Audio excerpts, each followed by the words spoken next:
Allora, la zona di Montepulciano è una delle zone che ha la storia più lunga nel mondo del vino. E questo, quando dico più lunga in Italia, quindi più lunga anche della Francia. Quindi qui sono dai 25 ai 30 secoli che si produce vino. Hanno cominciato gli Etruschi, poi i Romani hanno continuato. Le condizioni sono favorevoli, molto favorevoli.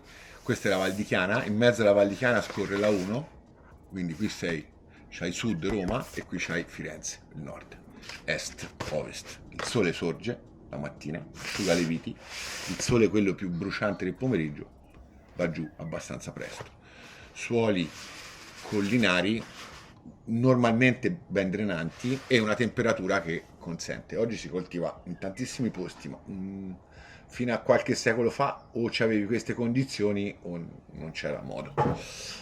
Quindi Montepulciano produce da sempre, il suo apice produttivo ce l'ha, di fama ce l'ha sicuramente tra la fine del Medioevo e il Rinascimento. Noi siamo, come è desumibile dalla carta di Leonardo da Vinci contenuta a Palazzo Pitti a Firenze, parte del Principato di Firenze durante il Rinascimento, quindi sarà un fiordo nel comune di Siena. Montepulciano sotto ai Medici diventa una capitale vera del vino, è il primo brand internazionale, quindi la prima città che costruisce cantine all'interno delle mura medievali, questo gli permetteva di proteggerle durante le guerre, ed è il primo posto che imbottiglia. Siamo nel XVI secolo, quindi c'erano dei tipi che tutto il giorno soffiavano bottiglie. Questo dà l'idea del livello del vino e restringe le categorie dei consumatori a due. I preti, lo Stato Pontificio era molto vicino, a pochi chilometri a sud e un po' di più a est, e i nobili sono la principale categoria e internazionali, perché i nobili non erano solo italiani, ma anche Francia e Spagna facevano parte dei mercati di riferimento. Quindi il nobile rimane attaccato al brand vino fino ad oggi. I vitigni che si usavano in quel periodo erano sicuramente molto diversi. Arriva il Sangiovese quando arriva in Toscana nell'Emilia Romagna e diventa il vitigno principale, anche se la tradizione non è mai stata il vitigno in purezza, quindi c'è sempre stato l'assemblaggio con autoctoni, indigeni, chiamiamoli come vogliamo, che sono i vari toscani, dalle bianche che sono il Trebbiano, la Malvasia, il Grechetto ed altri, e i rossi che sono principalmente il Canaiolo, il Ciligiolo, il Colorino, il Mammolo e probabilmente il Pugnitello, ecco, che era uno dei pochi rimasti da quei vitigni che in epoca rinascimentale componevano l'assemblaggio dei vini di Montepulciano. Geologicamente molto probabilmente quella che è il posizionamento dei vigneti oggi è molto diverso da quello che era in passato, perché per una serie di ragioni che sono squisitamente agronomiche, nel senso che nella parte bassa geologicamente sono più limo, sabbie e un po' di argille, salendo si cominciano a trovare tufi e argille più calcaree. E come vedete la complicazione di Montepulciano è anche legata un po' alla diversità, no? Alle varie condizioni che si possono racchiudere dentro al comune. Partiamo dalla quota. La quota è questa linea rossa che vedete che coincide più o meno grosso modo con l'autostrada, la vedete scorrere laggiù. Quindi qui siamo a 320 metri sul livello del mare, ma si coltiva da lì fino a 5,50, 5,40, quindi una differenza d'altitudine notevole che ha delle conseguenze notevoli dal punto di vista dell'espressione del vino, soprattutto con un vitigno scarico come il Sangiovese. Suoli, come ho già detto, che variano, e esposizioni che dipendono dalla posizione rispetto al comune, alla città di Montepulciano, e anche rispetto all'esposizione sul colle. Qui siamo sul vigneto di Pietra del Diavolo, siamo perfettamente esposti a sud-est, quindi andremo ad avere un sole che asciuga le viti molto presto la mattina, il sole del pomeriggio tramonta molto presto, quindi permette un tempo notevole alle viti di respirare, di avere più fresco nel tardo pomeriggio, giugno, luglio, agosto, qui è caldo veramente, ma tutto quello che guardate sotto, compreso il vigneto dei Poggetti di Avignonesi, che è quello là sotto, ci avranno un'influenza più a ovest che a est. Quindi anche Montepulciano esprime cose diverse. Questo è un elemento di complessità che non aiuta la comunicazione, perché la Borgogna insegna che semplificare il messaggio semplifica il risultato. Eh, quindi Da noi è complicatissimo, è per quello che nessuno conosce i vini svizzeri. da noi oggi abbiamo una categorizzazione che va per macroareali. Se prendiamo l'esempio del Chianti Classico, quando mi dici Chianti Classico non mi hai detto nulla veramente, perché tra Radda e Castelnuovo Ardenga geologicamente non ci sono praticamente punti in comune, quindi anche se a livello microclimatico ci fossero delle similitudini, è chiaro che non puoi pretendere che un Sangiovese di Radda assomigli a un Sangiovese di Castelnuovo Ardenga. Venendo a Montepulciano, questa è una complicazione che abbiamo. Questa che vedete è la carta di visione in Pievi. I Pievi sono un tentativo in buona fede di, di- di- di- di dare un'idea, di dare un senso alle differenze. In realtà è un senso che non tiene conto della geologia, e quindi te puoi avere su una pieve e un'altra due condizioni geologiche identiche e anche microclimatiche, quindi un'espressione di Sangiovese che è assolutamente simile e viceversa. Ehm, Negli ultimi 30 anni la possibilità di assemblaggio francamente è stata usata per asservirsi al mercato ai mercati del nuovo mondo, quindi con un uso, se non un abuso, dei vitigni internazionali. Questo ha permesso in una fase iniziale un certo successo. Questo successo però è coinciso anche con una perdita di identità che oggi causa, secondo me, non pochi problemi. Perché oggi con la denominazione Montepulciano ci sono cose che sono estremamente diverse da loro, sia qualitativamente che quantitativamente, inteso come qualità proprio nel modo più ampio del termine. All'interno insomma di questa condizione di grande variabilità, la nostra è un'azienda unica. Quando dico unica, chiariamolo subito, non vuol dire migliore né peggiore, significa semplicemente con delle caratteristiche che la rendono unica. Quindi con tutto quello che ne consegue, può essere meglio e può essere peggio. Siamo molto piccoli, credo, se non mi sbaglio ad oggi, credo che siamo la terza azienda per superficie più piccola. Quindi lavoriamo su 4 ettari e 4, però questi ettari e 4 sono disposti tutti nella zona sud di Montepulciano, nella zona che però più o meno è quella più alta, in due chiusi, uno a 470 metri che è la Pietra del Diavolo e uno a 530. Due chiusi che hanno caratteristiche geologiche e in parti microclimatiche che sono assolutamente unici. Piazza del Diavolo siamo nel classico del comune di Montepulciano dal punto di vista geologico, che è il Pliocene, che è la condizione geologica più facile da riscontrare nel comune. Quindi sono suoli che emergono dai fondi marini, che erano fondi marini che emergono per ritirarsi dell'oceano tra 5 milioni nella parte più alta, l'ultima parte 2 milioni di anni fa. Quindi la mineralità si gioca sul mare. Pietra del Diavolo è un posto unico. La pietra effettivamente c'è, il diavolo non che io sappia, a meno che sia io. E la pietra che è a circa 3 metri di profondità è una concrezione marina, quindi una arenaria prodottasi da sedimentazione di sabbie, sabbie, sali e conchiglie. Quindi quelle che sono le caratteristiche che secondo me dovrebbero, per un'esperienza che è legata a prima degli anni 90 e poi in epoca più recente, che dovrebbero rendere riconoscibile un Sangiovese di Montepulciano, questo è un punto di vista estremamente soggettivo, ma è la mia idea, sono riconducibili a 4 elementi. Un'acidità normalmente piuttosto sostenuta,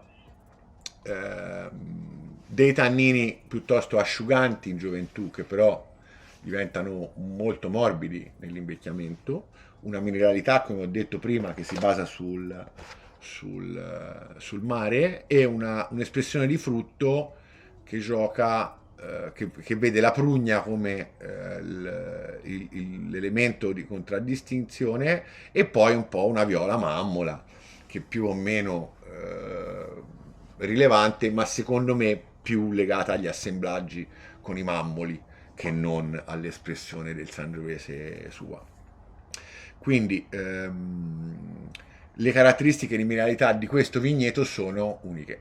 Ecco, qui le sensazioni di sale e marine sono molto forti. L'altro vigneto invece siamo a 530, siamo in quella piccola parte del comune di Montepulciano che non risale all'epoca pliocenica, ma emerge 100 milioni di anni fa in epoca mesozoica, nello stesso momento in cui per spinta tettonica si creano le Dolomiti in Europa.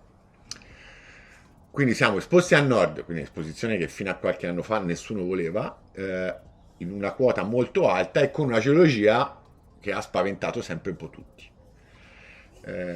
Due vigneti che erano stati totalmente estirpati e abbandonati in epoche diverse. Pietra del Diavolo viene estirpato alla fine degli anni 60 e reimpiantato solo in parte, e Cappuccini viene estirpato che sappia io, alla fine della seconda guerra mondiale, grosso modo nel 47, e mai rimpiantato. Qui rimpianto la pietra, rimpianto nel 2003, c'era solamente pochissima vigna, e ai Cappuccini che abbiamo acquistato nel 98 rimpiantiamo nel 2007. Tra il 98 e il 2007? Ho piantato qui. Ok. Ho E piantato lì? qui. Lì ci si è fatto un agriturismo, si è piantato degli olivi, ma insomma, era una scommessa piantare la vigna lì, Sì, sì.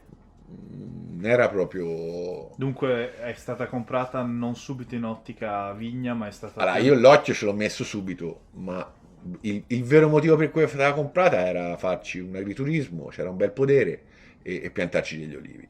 Ecco. Anche perché intorno c'erano olivi.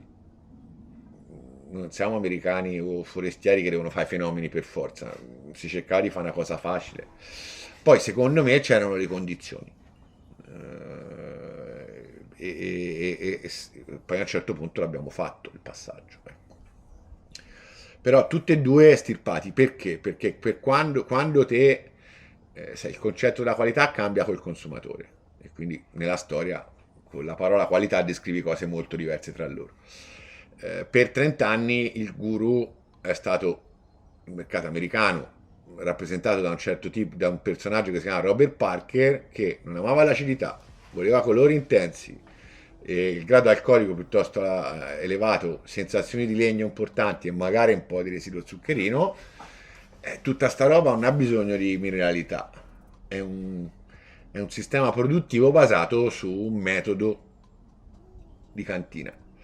Quindi più gli ingredienti sono adeguati all'obiettivo, e meglio è. Lavorare nella parte più bassa era sicuramente più semplice. Quando tanto ti aggiungevi quel 15-20%, quando nella migliore delle ipotesi, perché alcune cose secondo me erano marcatamente superiori all'assemblaggio legale, ma questo è una sensazione. Legale cos'è? 15%? Credo che sia il 75% il minimo del Sangiovese. Allora, già metti un 25% di Merlot e di Cabernet in un Sangiovese, ciao, salutamelo, ciaone proprio.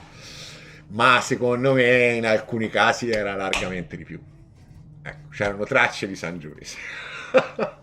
Però questa è la sensazione, la sensazione di uno che non ha fatto enologia, che ha lavorato nei campi, ha lavorato nelle cantine, rubando con gli occhi agli altri.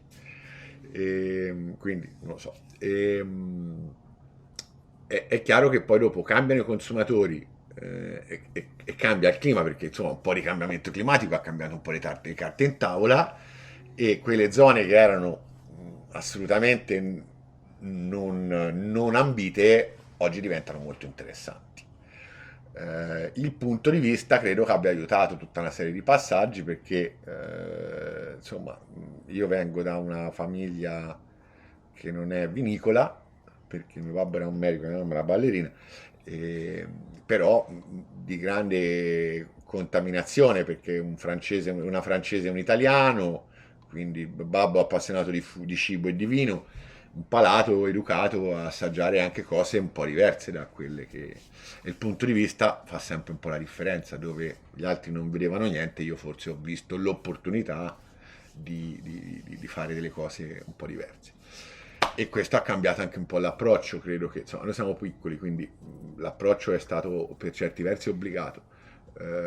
Credo che siamo tra, se non mi sbaglio, la seconda azienda o la terza certificata bio. Comincio ad avvicinarmi alla biodinamica già nel 2007 con tutta una serie di errori iniziali, eh, anche madornali, e nel 2010 decido di bandire un po' il nuovo sistema, quel sistema di enologi con le ricette, con l'acciaio, le barrique che si sentono, perché io non ho un problema con la barrique, non ho nessun problema con la barrique, ho un problema con la barrique che si sente.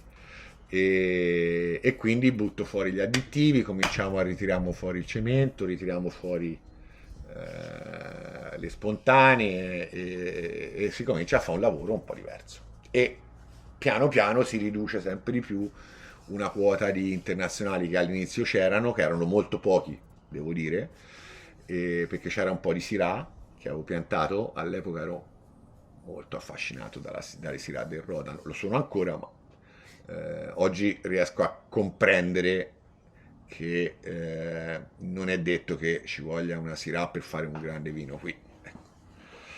All'epoca, insomma, parliamo di tanti anni fa, ero quasi giovane, ero giovane. Ecco. E quindi questa è un po' l'introduzione per capire la storia, insomma, ecco.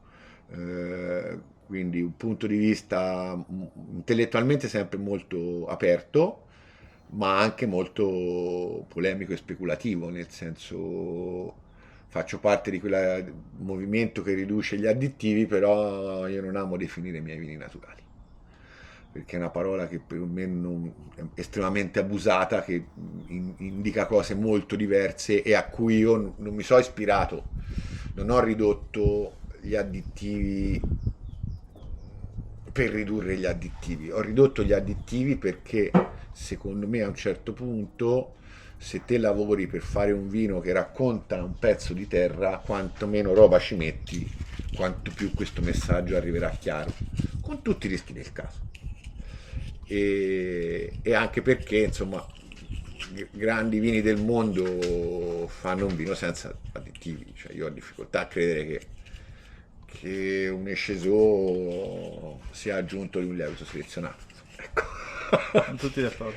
E quindi l'idea è, io sono sempre stato ambizioso, è fare un grande vino con gli strumenti che ho, senza avere spalle una famiglia legata al re di Francia, però insomma l'idea è sempre stata fare dei grandi vini. E l'idea di fare vino da dove è nata? Perché... Va una coincidenza di fattori che anche un po' di stupidità e nel senso di sottovalutare quanto sia complesso in realtà questo lavoro per farlo bene, perché è un lavoro estremamente complicato, in cui gli errori si palesano a distanza di anni, e, e in cui il mercato è molto molto competitivo, nel senso che c'è veramente tanto vino, ce n'è sempre di più e forse francamente sarò un po' tranchant, ma la maggior parte non hanno senso di esistere. Questo vale sia e non sono tranchant nei confronti della grande industria e basta, anche nella gran parte delle piccole aziende, perché poi l'idea, io filosoficamente ho un'idea molto chiara, cioè per me la tradizione non è una cenere che va conservata, è un fuoco che va conservato, quindi se mi trovo in una situazione in cui mi dai sta bottiglia che è fatta come la faceva il tuo nonno, io la prima cosa che ti dico, ecco, falla bere al tuo nonno. E la realtà è che i punti della tradizione, alcuni punti della tradizione vanno mantenuti, accuditi con grande, col coltello tra i denti, com'è il vitigno, i suoli, tutte quelle caratteristiche che ti rendono unico e identificabile. Tutto il resto, in un processo produttivo, lascia il tempo che trova, è un metodo che va adeguato alla situazione temporale, quindi che è sociologica e, e fattoriale, nel senso, non puoi pensare che il clima di oggi sia il clima di 60 anni fa, non puoi pensare che il consumatore di oggi mangi quello che mangiava il consumatore di 60 anni fa. Giustamente. Questo mantenendo l'identità. Sì, sì. Quindi, La vigna devo dire che è una buona metafora, radici ben salde, dunque la tradizione, esatto, il i DNA piedi piantati di- nel concreto. nel concreto e ogni anno nuova vigna. Dunque Esatto, bisogna essere contemporanei nel fatto di fare vino perché il giovane di oggi non ha le stesse attese che un giovane degli anni 60. esatto. E Come non le ho quella è io anche la oggi problematica però che... rispetto a quando avevo 25 anni, cioè Sì. è veramente una challenge molto evolutiva. Cioè, quindi io non, francamente, nonostante ho avuto dei padri putativi fenomenali in zona, perché insomma mio padre nel mondo del vino è sicuramente Ettore Falvo per tutta una serie di ragioni, che era il vecchio proprietario di Avignonesi, che è quello che ha creato Avignonesi, ma l'ispirazione non è mai stata, o raramente è stata l'Italia, perché devo dire, questo non è per sciovinismo francese, perché io tanto sono francese per gli italiani e italiano per i francesi, però l'abnegazione e anche il fatto di poter insistere su un territorio per generazioni ha creato una condizione mentale che è molto più libera da tutta una serie di punti di vista e io non ho mai pensato al Sangiovese come un competitor di un Merlot e di un Cabernet. Per me il Sangiovese è un medium body, quindi un vitigno scarico, l'ispirazione non può essere un castello bordolese ma la Côte d'Or, quindi i miei punti ispirativi sono sempre stati lì, quindi ho cominciato a fare grappolo intero, poi abbiamo capito che non funzionava perché una cosa è avere un Pinot Nero, una cosa è avere un Sangiovese. Mhm. Però insomma quello che si fa oggi è un lavoro che è è molto diverso da quello che veniva fatto in quegli anni.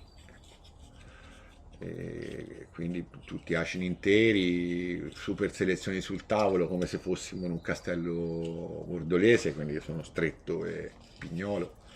Eh, un lavoro che è un po' diverso, insomma, ecco. Poi la bellezza, la fortuna che io di cui veramente ero all'oscuro quando abbiamo ripiantato è che questa quota porta con sé non solo unicità, ma anche variazioni del tema. Quindi ad oggi noi si lavora su grosso modo 10 parcelle su 4 ettari e 4.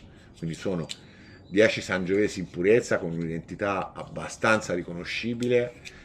Quindi te hai 10 individui che che ti danno il loro contributo a fare i vini che facciamo, insomma, per il nobile. Perché poi noi qui facciamo comunque il 50% dei vini che sono tra Toscana e Rosso di Montepulciano e un 50% di nobile di Montepulciano, anche se la superficie aziendale non è esattamente quella, il nobile sarebbe maggioritario, credo che sia 2,55 su 4,4, quindi, però noi si fa un 50-50, quindi la produzione è sempre più bassa della norma. Dunque tra Nobile e Rosso di Montepulciano qua si può fare Nobile, non... Si può fare tutto, grosso modo Però le regole, e poi dopo cambia il diritto che rivendichi sulla parcella mhm, e poi le regole della vinificazione, nel senso che la resa per ettaro fai conto per il nobile è 80 quintali per ettaro, per il rosso è 100.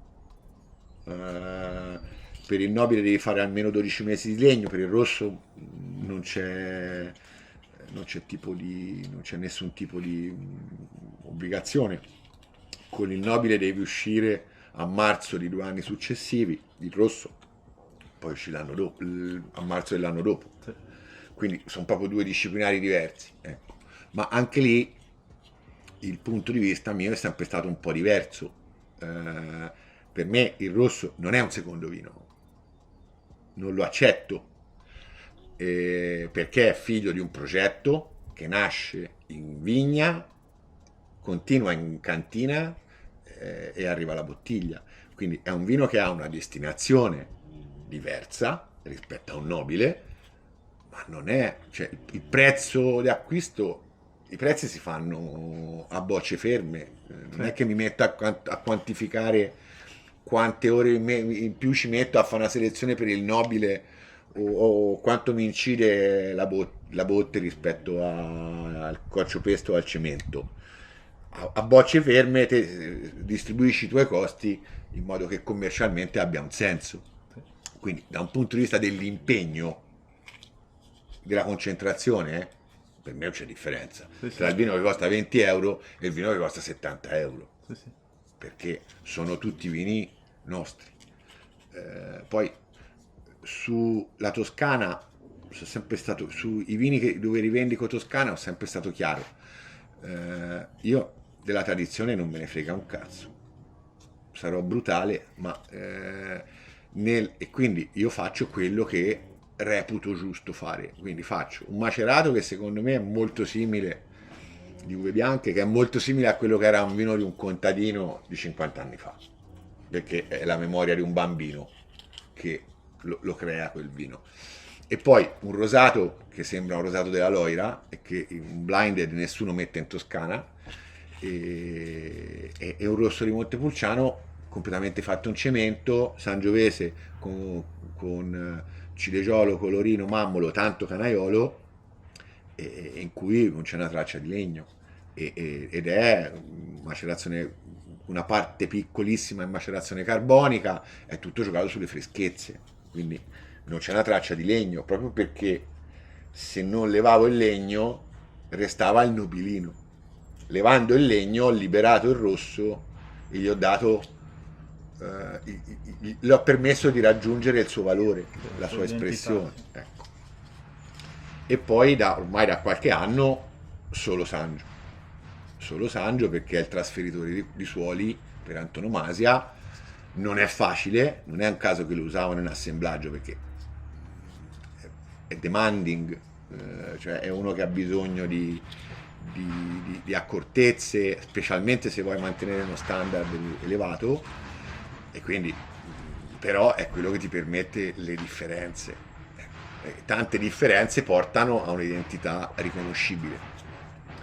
E poi anche un tempo che non è coincide con quello del disciplinare.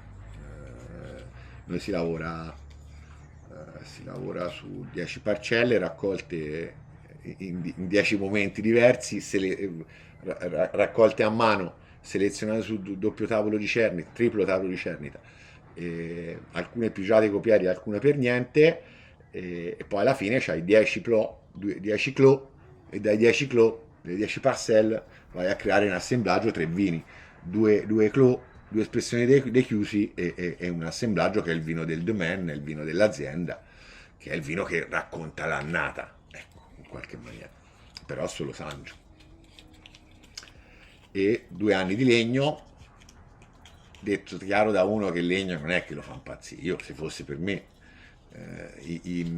non lo userei affatto, no? Però nel nobile, nei vini a denominazione, io quello che hanno fatto nel passato lo guardo, lo rispetto, no? Cioè ne tengo conto nel produrre quell'idea di vino. Deve essere baricco, tutti i formati vanno bene. A me non me ne frega un... No, ma nel disciplinare. Non è specificato. Ok, dunque è poi specificato. anche E a me bottegato. non me ne frega niente. Anche perché è una semplificazione troppo naif questa.